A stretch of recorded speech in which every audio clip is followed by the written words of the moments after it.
Sai um garçote, é o tema para a conversa de hoje. E é este som que nós estamos a ouvir, que é assim um rosnar periódico que faz oh. Mas atenção que nesta gravação se ouve também uma rola brava a arrulhar por trás. Portanto, convém distinguirmos qual é que é o som correto que queremos, que é então o garçote. O garçote é o tema da conversa de hoje. Como habitualmente, temos aqui o Zé Souza, pronto para me colocar umas questões. Olá Zé, olá a todos, bem-vindos. Olá a todos, olá Gonçalo. Temos aqui uma ave que ladra, não é? Eu acho que rosna. Oh, oh. É a mesma coisa. É o que rosna ou que ladre, já dá para meter respeito. Mas há um Eh, ditado que diz que cão que ladra não morde, eu digo, garça que rosna não se mostra. não se mostra, pois, não se mostra mesmo, porque eu por acaso ainda nunca a vi. Faz parte ainda da minha lista de espécies para conseguir observar e fotografar. Eh, ela é muito esquiva. Mas tu viste-a, não é? Portanto, que ela está aqui nesta lista. Conta-nos lá em que situação é que viste esta espécie. Eu vi, foi a minha espécie número 176, vi no mesmo dia e no mesmo local da espécie anterior, que foi o guracho, ou garça noturna. Eu tinha ido ao Paulo do Boquilobo, nesse dia, exatamente para tentar ver essas duas espécies. Eu já tinha tido a informação que elas ocorriam no Boquilobo. Não me recordo quem é que me disse, penso que terá sido o Peter Harris. Eu em 89 não conhecia quase ninguém que visse aves, era uma atividade muito rara. Eu conhecia o meu tio e conhecia o Peter Harris, que era diretor do Centro Rocha no Algarve. Possivelmente até foi ele que me disse que estas duas espécies ocorreram no Boquilobo. Estávamos já quase no fim de abril e eu perguntei-lhe: Ó Peter, será que já lá estão? Porque eu sabia que as aves eram migradoras e ele disse: se calhar é melhor esperar um bocadinho até ao início de maio. Pá, mas eu já estava com tanta vontade de ver estas espécies que eu nunca tinha visto que no dia 29 de abril não me apeteceu esperar que virasse o mês, então meti-me no comboio, fui ao Paulo do Boquilobo e lá consegui ver o Horaz e o Garçote. Mas é preciso dizer que o Paulo do Boquilobo, nessa altura, era um sítio muito mais fácil de visitar do que é hoje. Hoje em dia há muitas restrições de acesso, os trilhos sinalizados que existem só percorrem a zona periférica da reserva e não permitem ver facilmente as espécies mais interessantes que justificaram a classificação do Paulo do Boquilobo como reserva natural. O Paulo fica perto da Golgã, no distrito de Santarém, e eu em 89 não tinha ainda carta, e então ia a sítios onde pudesse ir de comboio, e o Paulo do Boquilobo durante uns anos era um dos meus locais preferidos. Para além das restrições de acesso, também é importante referir que, de acordo com as informações disponíveis, o garçote diminuiu imenso e neste momento já quase não ocorre no Boquilobo, portanto tornou-se uma espécie rara no local. Em 89 era relativamente frequente e talvez fosse por isso que eu consegui encontrar a espécie logo com facilidade nesse dia. O certo é que a espécie neste momento, mas já em 2005 também tinha o estatuto de vulnerável.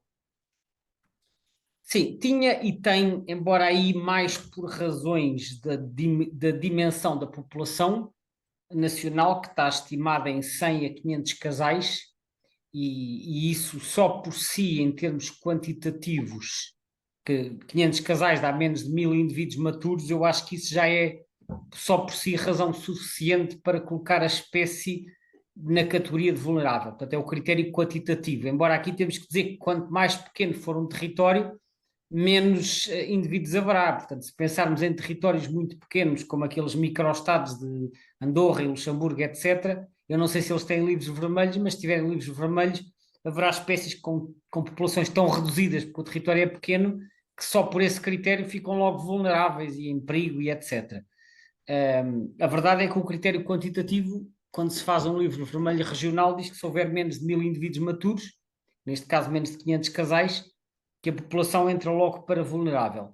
Mas, para além disso, os dados existentes sugerem que a população está num declínio continuado e o terceiro Atlas mostra isso mesmo, desaparecimento de muitas quadrículas onde a espécie ocorria em diferentes regiões do país, e por isso, além da população não ser muito grande, há possivelmente uma tendência de diminuição. Quando nós olhamos para o Atlas, o que nós vemos é efetivamente uma série de bolinhas vermelhas, que são as bolinhas referentes às quadrículas de onde a espécie desapareceu, e essas bolinhas estão distribuídas até por diferentes regiões do país, seja no Alentejo, seja até numa zona que tradicionalmente era importante para a espécie, que é o litoral centro, a beira litoral. Portanto, parece estar a haver uma diminuição, e nesse sentido a diminuição, juntamente com a dimensão reduzida da população, é que justificam a categoria de vulnerável. No entanto, olhando para o mapa que tu referiste de comparativo, também aparecem uma série de bolinhas verdes. Portanto, há ali uma série de sítios de nidificação que serão novos, não é? Pelo menos neste último Sim, censo. sim, eu contei as bolinhas vermelhas e as verdes, as vermelhas são 62 e as verdes são 41, portanto, ainda assim há um excesso de bolinhas vermelhas por comparação com bolinhas verdes. As zonas onde há talvez assim uma maior concentração de bolinhas verdes é na Península de Setúbal, no estuário do Sado e no estuário do Tejo. Portanto, a zona envolvente a Lisboa e Setúbal parece realmente ter havido ali um aumento. Portanto, estamos a falar do estuário do Tejo, do estuário do Sado e zonas envolventes. Agora, no litoral centro, portanto, na faixa que vai mais ou menos desde Espinho até à Lagoa de Óbidos, todo o litoral centro, apanhando ali várias zonas úmidas costeiras, e o interior alentejano, e uma parte do Ribatejo, aí predominam as bolinhas vermelhas. E, inclusivamente, no texto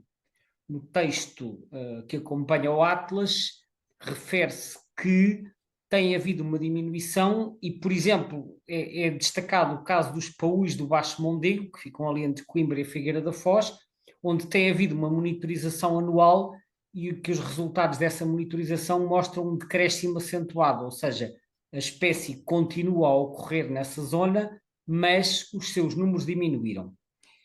Agora, o que não se sabe, aliás, já no passado, há 10 anos, quando eu e outros observadores fizemos o Aves de Portugal, a Ornitologia do Território Continental, que foi publicado em 2010, nós já na altura referíamos que, embora não houvesse muitos números, havia a noção de que a percepção de que a espécie estava a escassear ou a desaparecer em diversos locais do país.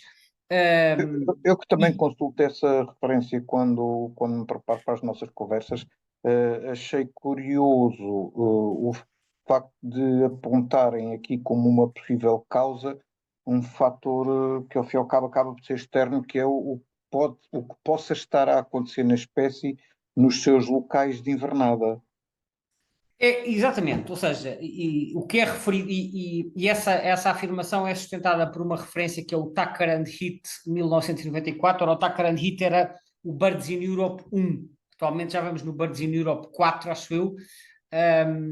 Portanto, o Birds in Europe 1 é uma referência já um bocado antiga que colocava a hipótese de efetivamente a espécie, o garçote, estar a diminuir por causa das alterações dos territórios de invernada em África. É uma hipótese que às vezes é colocada para outras espécies de aves, embora não passa disso mesmo, uma hipótese, porque pode haver aqui outros fatores que não estão referidos. Repara, o garçote alimenta-se essencialmente de peixes, anfíbios e insetos.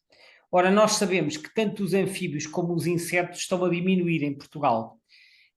Os peixes não sei, porque às vezes há peixes introduzidos para fins de pesca, embora eu acho que os peixes introduzidos são peixes maiores, porque a pesca lúdica, em grande parte, baseia-se em peixes maiores. Portanto, eu imagino que o garçote capture peixes mais pequenos e não sei como é que estão as populações desses peixes, mas os anfíbios, sabe-se que há muitos que estão a diminuir e os insetos a mesma coisa. Portanto, eu questiono-me, embora não tenha dados, mas questiono-me até que ponto é que a diminuição da presença de garçotes, ou da abundância, não estará também relacionada com a diminuição das populações de certas presas preferenciais. Mas não sei, é possível, pode haver outros fatores. No caso de Espanha, eu estive a consultar o Atlas espanhol. o garçote está a diminuir numas zonas e a aumentar noutras, e é sempre um bocadinho confuso, ou pelo menos não é óbvio encontrar explicações para isto, sobretudo quando as diminuições se dão a norte e os aumentos se dão a leste, na costa mediterrânica. Portanto, estão a aumentar nas Baleares, na Catalunha e no país valenciano, e estão a diminuir na Galiza e na costa norte de Espanha. Portanto, às vezes há variações regionais que não são muito fáceis de explicar. Podem ter a ver com habitat, podem ter a ver com recursos alimentares, haverá vários fatores. Não sabemos muito bem.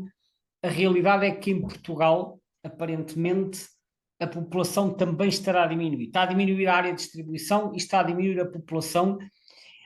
É certo que não há dados muito concretos, não há dados precisos, mas há coisa de 35 anos, por volta de 1989 e depois na década de 90, as estimativas andavam ali entre os 500 e os 1000 casais, enquanto que hoje andam entre os 100 e os 500. São as estimativas que vêm no Atlas mais recente. Portanto, quer a nível nacional, quer a nível local, embora as estimativas sejam imprecisas, e aliás esta espécie é uma espécie muito difícil de censar, precisamente por causa dos seus hábitos furtivos. Como eu estava há pouco a dizer, é uma ave que se mostra pouco. A maioria das vezes em que nós vemos garçotes é a voar de uma mancha de caniço para outra mancha de caniço, depois enfiam-se lá para dentro e não as vemos. É uma ave que se esconde muito. Ainda por cima, fora da época dos ninhos, tem hábitos parcialmente noturnos e crepusculares.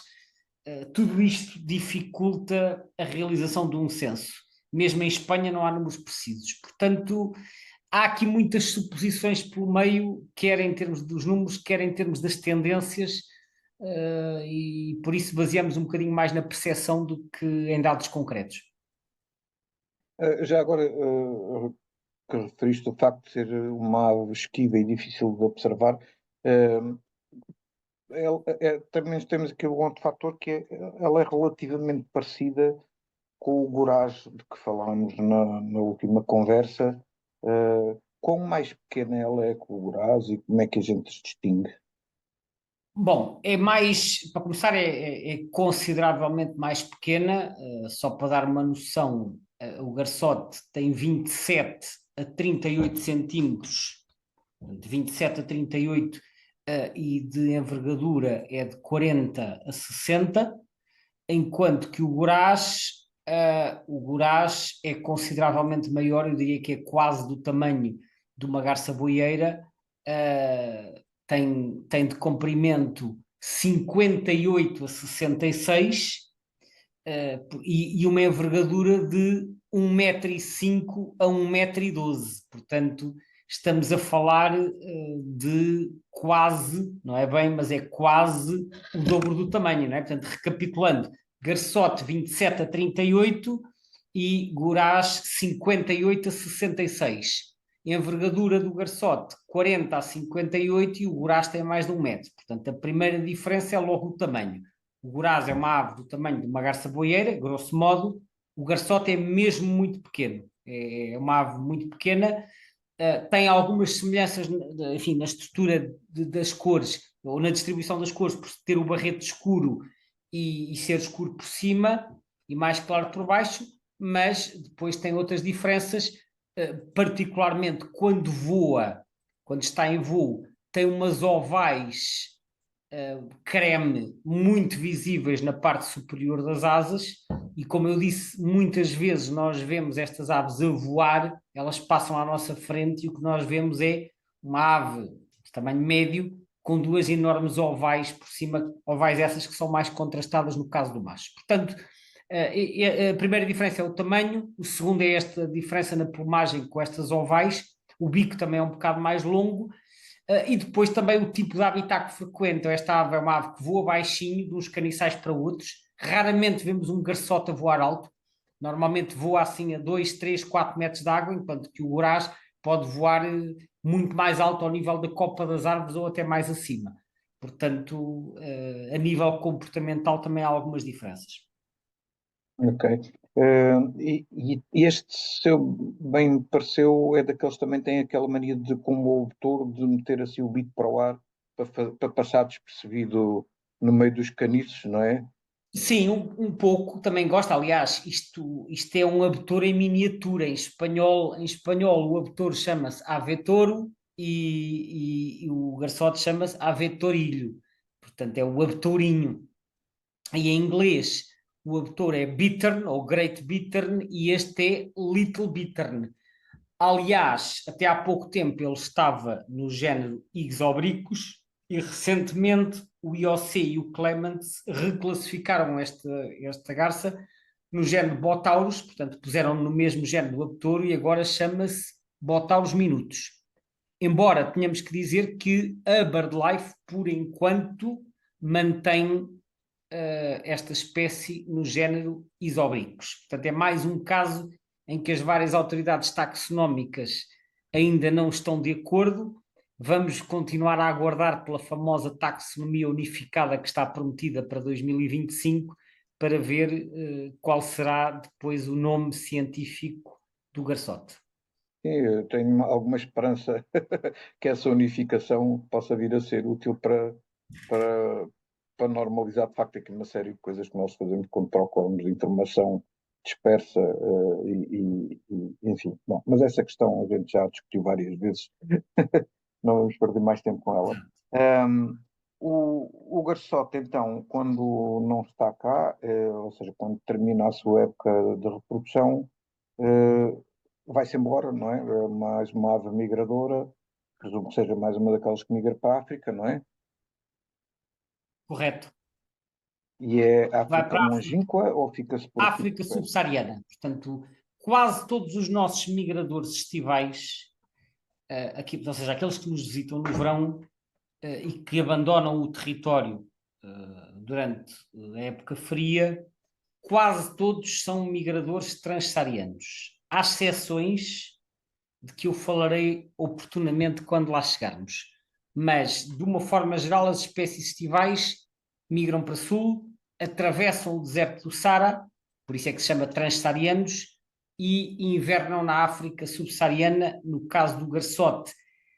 A área de ocorrência é assim, a espécie é residente em África, numa vasta área que vai desde o Senegal até à Etiópia e depois para sul até à África do Sul. Isso é uma subespécie diferente que ocorre lá.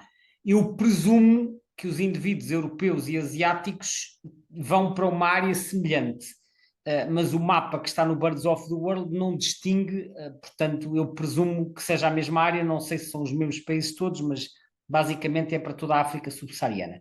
No entanto, é preciso dizer que todos os anos em Portugal há um pequeno número de observações durante o inverno. Estamos a falar dezembro, janeiro, etc. Sobretudo no sul, no Algarve, mas não só, também há registros no Alentejo, no Ribatejo e até na beira litoral. E em Espanha também há alguns registros de inverno. Não são muitas aves, eu não sei, não há quaisquer números que permitam dizer quantos garçotes é que invernam em Portugal.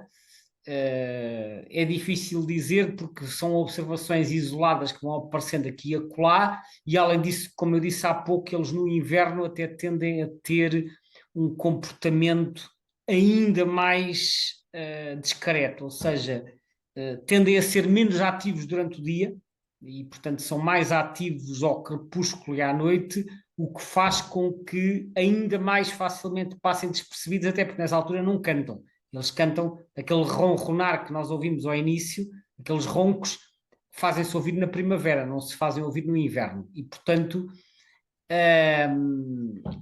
não sei quantos é que invernam em Portugal, poderão invernar 20, poderão invernar 50, seja como for, penso que será apenas uma pequena fração da população nidificante. E em Espanha a mesma coisa. Portanto, a maioria da população é migradora, vai para a África.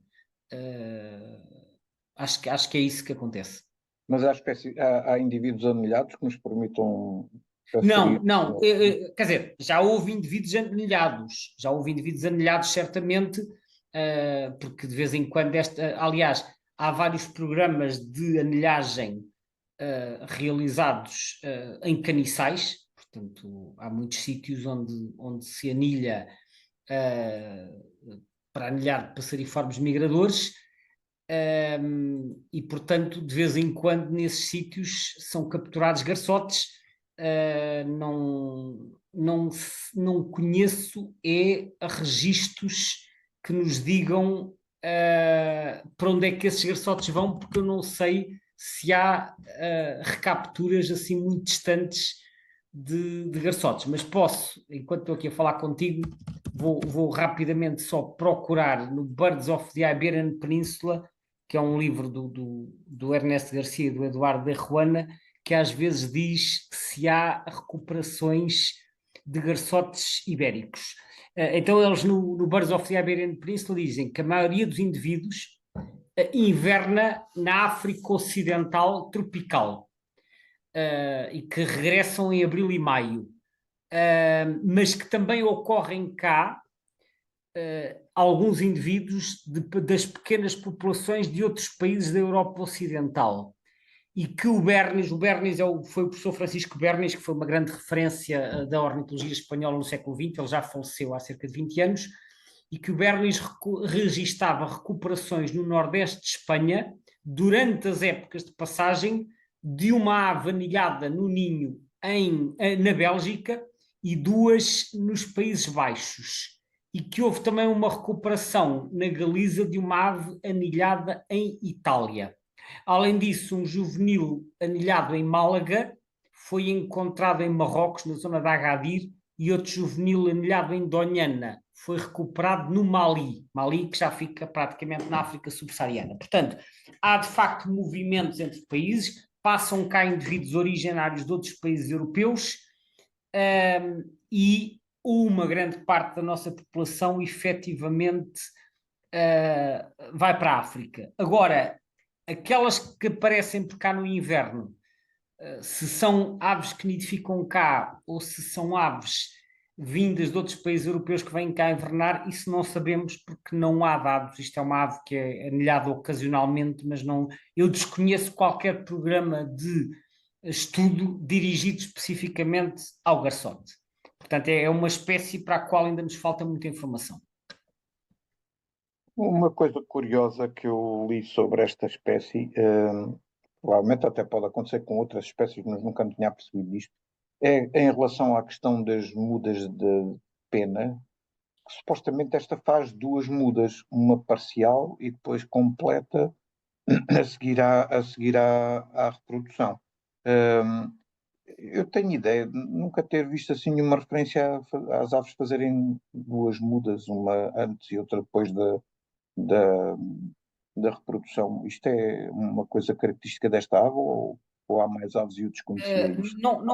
Não é raro, os padrões de muda variam muito consoante as espécies, mas, por exemplo, as espécies que têm uma plumagem nupcial e uma plumagem de inverno tipicamente fazem duas mudas, ou seja, fazem uma muda parcial só do corpo para antes da época de reprodução para ficarem engalanadas, vamos dizer assim, e depois fazem uma muda completa após a reprodução que inclui também as penas das asas e da cauda.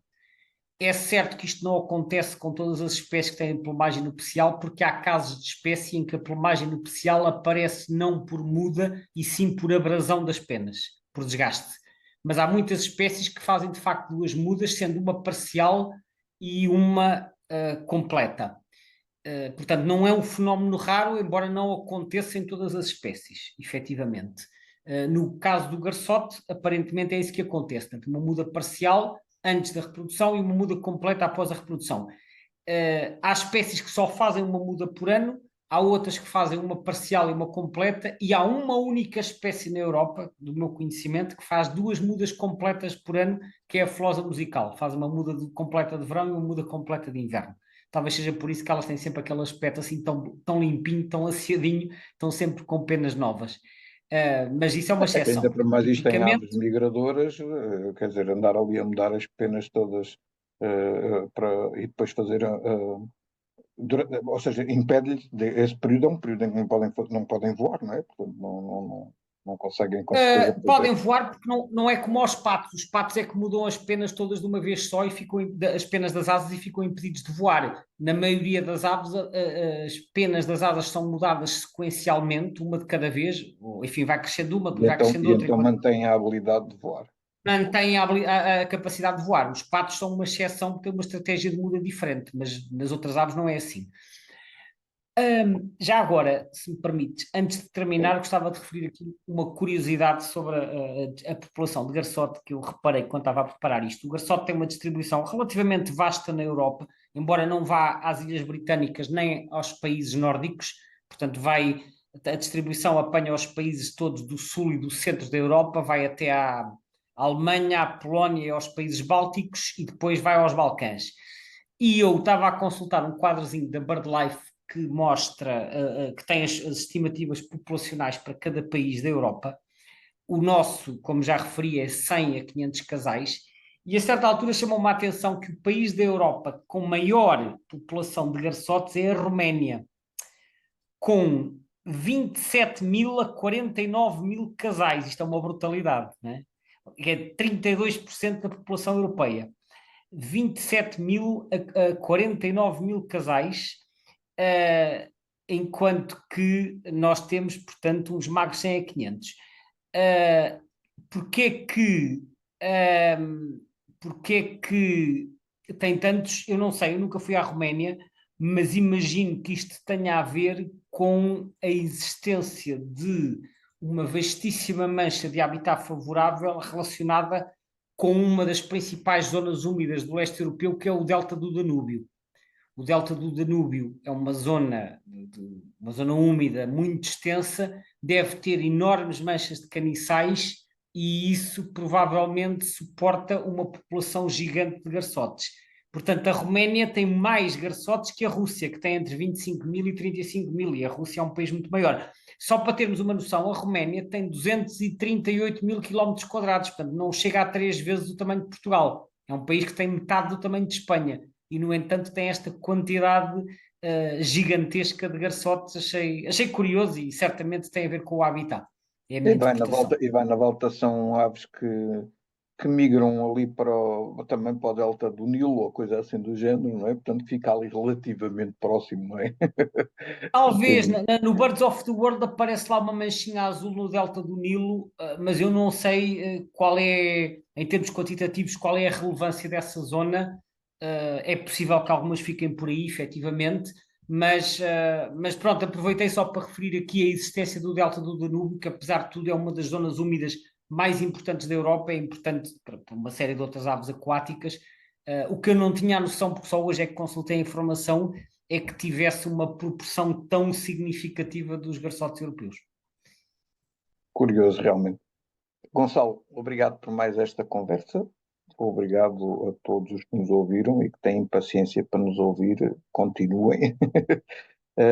Obrigado, Esta, Zé. Sim. esta especifica, portanto, aqui como o desafio para quem ainda não ouviu, procurar uma garça mesmo em miniatura, com hábitos furtivos, e pronto, vamos ver o que é que. Se eu consigo juntar essa à minha coleção rapidamente, Temos que tratar disso, temos que tratar disso. temos de Ok, tratar. obrigado a Até todos. à próxima. Obrigado, Zé. Voltaremos em breve, que ainda há muitas espécies à espera de serem faladas, não é? É verdade. Até breve. Até à próxima.